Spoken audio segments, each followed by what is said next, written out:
Hello बच्चों, class 8th Hindi व्याकरण में है आपके चैप्टर नंबर 3 संज्ञा, जो कि आपके पेज नंबर 82 पर है। ठीक है, आज हम पढ़ेंगे संज्ञा। राहुल, जयपुर, गाय, तीखा आदि, यह सब जो है किसी व्यक्ति का नाम है, किसी स्थान का नाम है, किसी प्राणी का नाम है और गुण है। जैसे कि राहुल जो है किसी व्यक्ति का नाम है, जयपुर जो है स्थान का नाम है, गाय किसी प्राणी का नाम है और तीखा जो है भाव किसका बोध कराता है, भाव का बोध करवाता है। ये सब क्या है, संज्ञा कहलाते। क्या है, यह सब नाम जो है संज्ञा कहलाते हैं।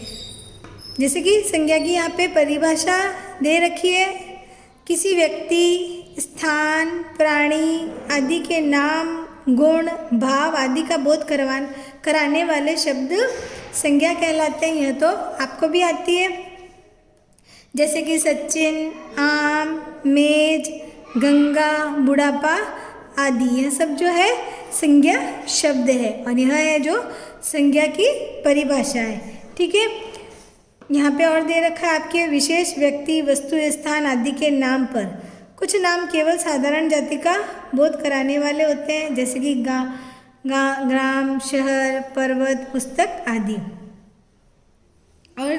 और इंद्रियों द्वारा अनुभव किए जाने वाले भावों का बोध कराने वाले नाम, सौंदर्य, तीखा, मिठास आदि, यानी कि हम अपनी इंद्रियों से अनुभव कर सकते हैं, जैसे कि मिठास, खटास, तीखा, हंसी, खुशी, यह सब।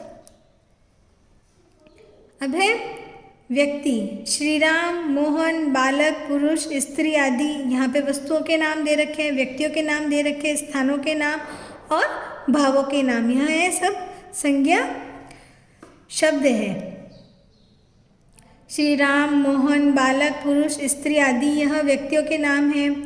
यहाँ पे वस्तुओं के नाम मेज, पलंग, कुर्सी, पेंसिल आदि, स्थानों के नाम हैं जयपुर, अहमदाबाद, नगर, ग्राम आदि, भाव, बुढ़ापा, खट्टा, गर्मी, सर्दी, यह सब जो है भावों के नाम हैं।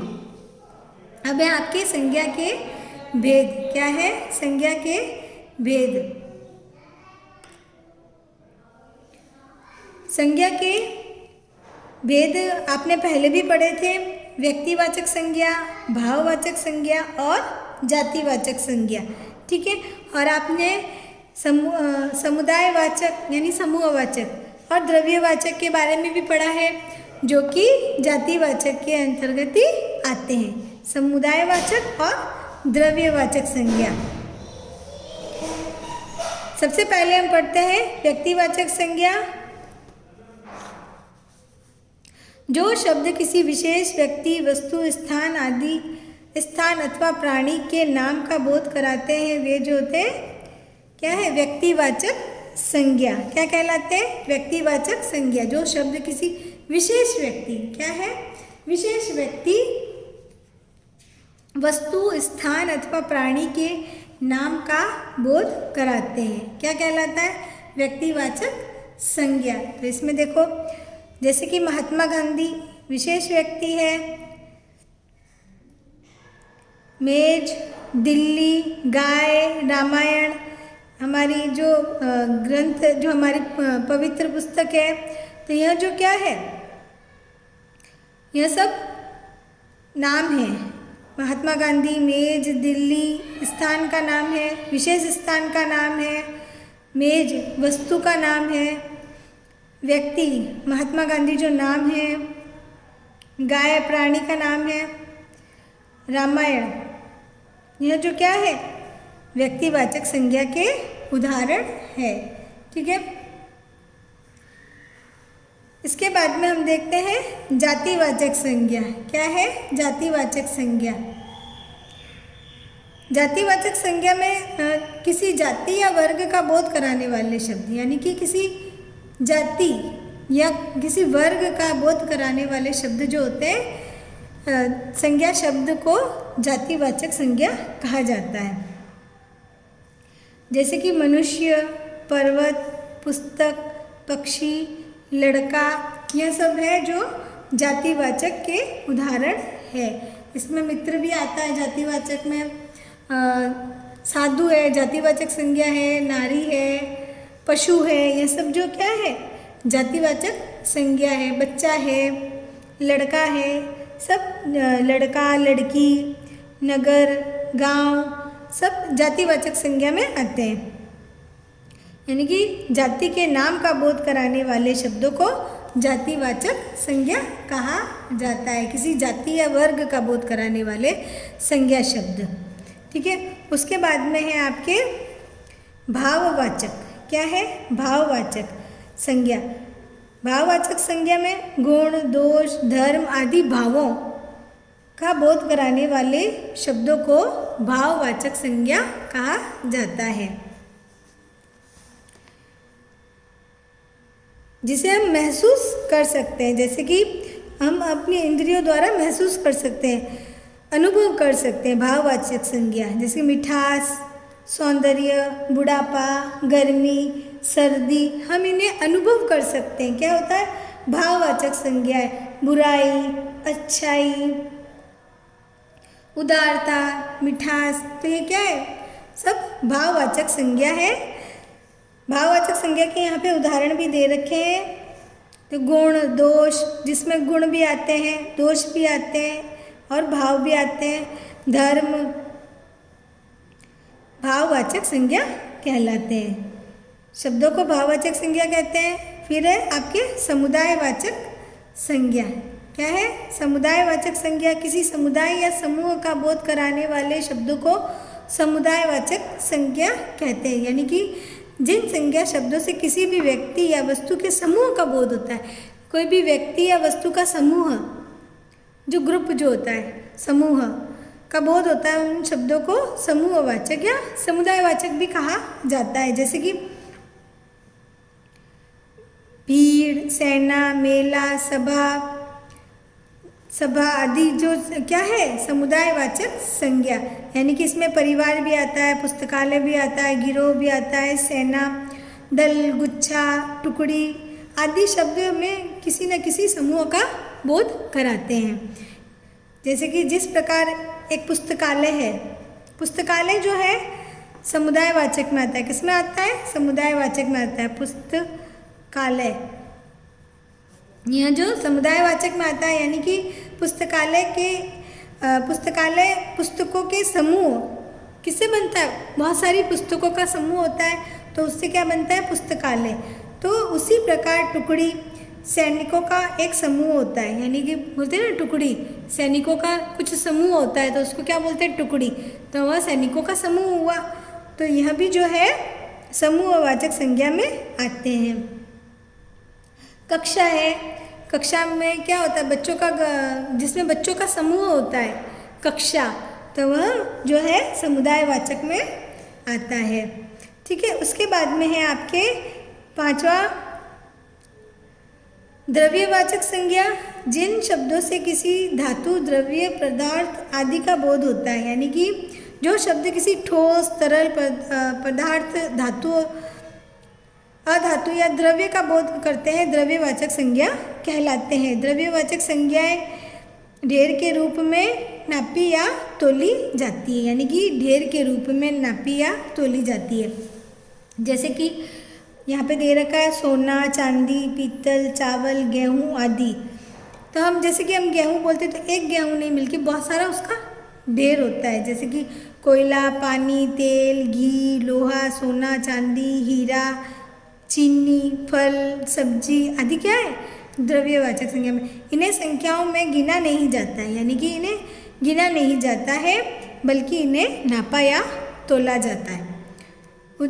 इसके बाद में देखते हैं कि भाई जैसे कि चीनी, जैसे कि हम देखते हैं कि कभी हम चीनी या 2 चीनी नहीं कहते हैं, बल्कि क्या कहते हैं? 1 किलो चीनी, 2 किलो चीनी कहते हैं। जैसे कि लोहा, तो हम 1 लोहा नहीं कहते हैं, 1 या 2 लोहा नहीं कहते हैं, बल्कि हम उन्हें लोहे को नापने का जो प्रमाण अलग अलग होता है, उसके जैसे कि किलो या टन में नापा जाता है, वैसे ही हम उसे ये सब चीज़ें क्या किसमें आती है, द्रव्यवाचक संज्ञा में आती है, जिसको नापी या तोली जाती है। ठीक है, यह हो गया आपके द्रव्यवाचक। तो हमने क्या पढ़ा है, सबसे पहले हमने व्यक्तिवाचक संज्ञा पढ़ी है, जो कि किसी विशेष व्यक्ति, वस्तु, स्थान अथवा प्राणी के नाम का बोध कराते हैं। फिर हमने जातिवाचक संज्ञा, जो जाति के नाम का बोध कराने वाले शब्दों को जातिवाचक संज्ञा कहते हैं। और भाववाचक संज्ञा शब्द वे होते हैं जो गुण, दोष, धर्म आदि भावों का बोध कराते हैं, जिन्हें हम महसूस कर सकते हैं, अनुभव कर सकते हैं। उसके बाद में समुदाय यानी किसी भी समूह का बोध कराते हैं। और द्रव्यवाचक जो कि हमने अभी पढ़ा है, उसके बाद में है आपके पेज नंबर 83, जो कि मैंने पहले ही आपको बता दिया है कि मुख्य रूप से संज्ञा के 3 भेद होते हैं, व्यक्तिवाचक, जातिवाचक और भाववाचक। समुदाय एवं द्रव्यवाचक संज्ञा जो है जातिवाचक संज्ञा के अंतर्गत ही समझाया जाता है, जो कि हमने पहले पढ़ रखा है। इन्हें अलग अलग मानने पर संज्ञा के 5 भेद हो जाते हैं। वैसे संज्ञा के 3 भेद होते हैं। कितने होते हैं? 3 भेद होते हैं। और जो द्रव्यवाचक है और समूहवाचक संज्ञा जो है वह जातिवाचक के अंतर्गत ही आते हैं, लेकिन इनको अलग अलग पढ़ा व समझा जाता है, इसलिए संज्ञा के 5 भेद बताए जाते हैं। ठीक है, अब है भाववाचक संज्ञा बनाना। क्या है? भाववाचक संज्ञा बनाना। भाववाचक संज्ञाएं 4 प्रकार के शब्दों से बनाई जाती है। जातिवाचक संज्ञा शब्दों से, सर्वनाम शब्दों से, विशेषण शब्दों से, क्रियापदों से। ठीक है, तो जातिवाचक संज्ञा शब्दों से भाववाचक संज्ञा बनाना यहाँ पे बताई गई है। यहाँ पे जातिवाचक शब्द दे रखे हैं और उनमें प्रत्यय को जोड़कर भाववाचक संज्ञा बनाई जाती है। जैसे कि ब्राह्मण, तो यहाँ पे तव प्रत्यय लगाकर ब्राह्मणत्व, वृद्ध त्व लगा के वृद्धत्व, हिंदू तव प्रत्यय लगाकर हिंदुत्व, मनुष्य ता प्रत्यय लगाकर मनुष्यता, मानव ता प्रत्यय लगाकर मानवता, मित्र ता प्रत्यय लगाकर मित्रता। यह क्या है? भाववाचक संज्ञा है, नहीं जातिवाचक संज्ञा है। इसमें प्रत्यय लगाया और भाववाचक संज्ञा बनाई। ठीक है, दुश्मन ई प्रत्यय लगाया है, दुश्मनी, गृहस्थ ई प्रत्यय लगाकर गृहस्थी। ठीक है, यह है जातिवाचक संज्ञा से भाववाचक संज्ञा बनाना। फिर है सर्वनाम शब्दों से। सर्वनाम शब्द वे संज्ञा के स्थान पर प्रयोग किए जाते हैं, सर्वनाम शब्द कहलाते हैं। तो सर्वनाम शब्दों से भाववाचक संज्ञा बनाना। यहाँ पे सर्वनाम शब्द दे रखा है, मम, निज, अपना, सर्व, अहम। तो मम ता प्रत्यय ममता, निज तव प्रत्यय निजत्व, अपना पन प्रत्यय अपनापन, सर्व स्वर प्रत्यय सर्वस्व, अहम कार प्रत्यय अहंकार। फिर विशेषण शब्दों से भाववाचक संज्ञा बनाना। यहाँ पे विशेषण शब्द दे रखे हैं, संज्ञा या सर्वनाम की विशेषता बताने वाले शब्द, जैसे कि मीठा, खट्टा, उदार, महान, मधुर, सुंदर, बुरा, अच्छाई। ये क्या है? विशेषण है। फिर इसमें प्रत्यय लगाकर भाववाचक, जैसे मीठा आस प्रत्यय मिठास, खट्टा आस प्रत्यय खटास, उदार ता प्रत्यय उदारता, महान ता प्रत्यय महानता, मधुर ता प्रत्यय माधुर्य, सुंदर यह प्रत्यय सौंदर्य, बुरा आई प्रत्यय बुराई, अच्छा आई प्रत्यय अच्छाई। ठीक है, यहाँ पर क्रियापदों से भाववाचक संज्ञा बनाना। यहाँ पे पढ़ना, लिखना, बुनना सब क्या है? क्रिया है। अब यहाँ पे आई प्रत्यय लगाना है और भाववाचक संज्ञा, जैसे कि पढ़ना आई प्रत्यय पढ़ाई, लिखना आई प्रत्यय लिखाई, बुनना आई प्रत्यय बुनाई। तो यह है भाववाचक संज्ञा बनाना, क्रिया से, विशेषण से, सर्वनाम से और जातिवाचक संज्ञा से।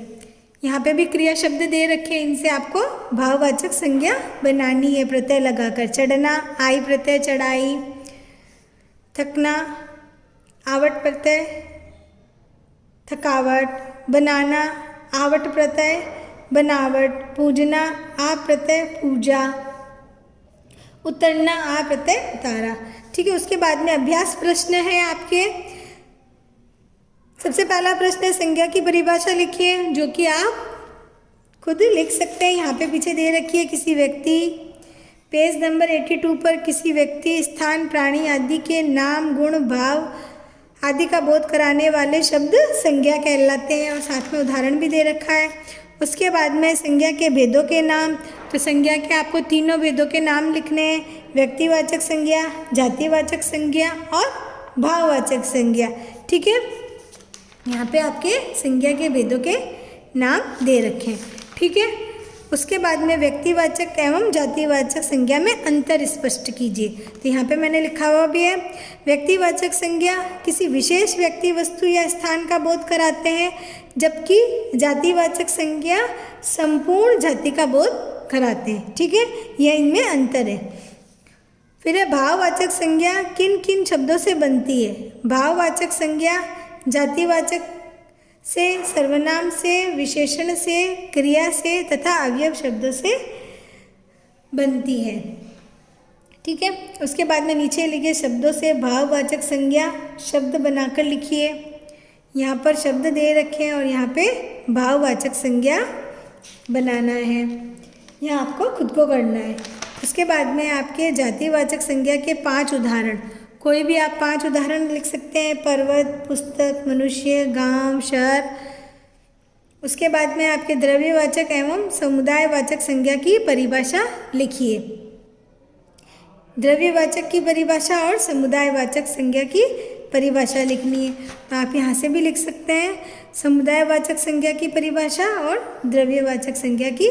किसी समुदाय या समूह का बोध कराने वाले शब्दों को समुदायवाचक संज्ञा कहते हैं, जैसे कक्षा, सेना, मेला, भीड़, सभा आदि।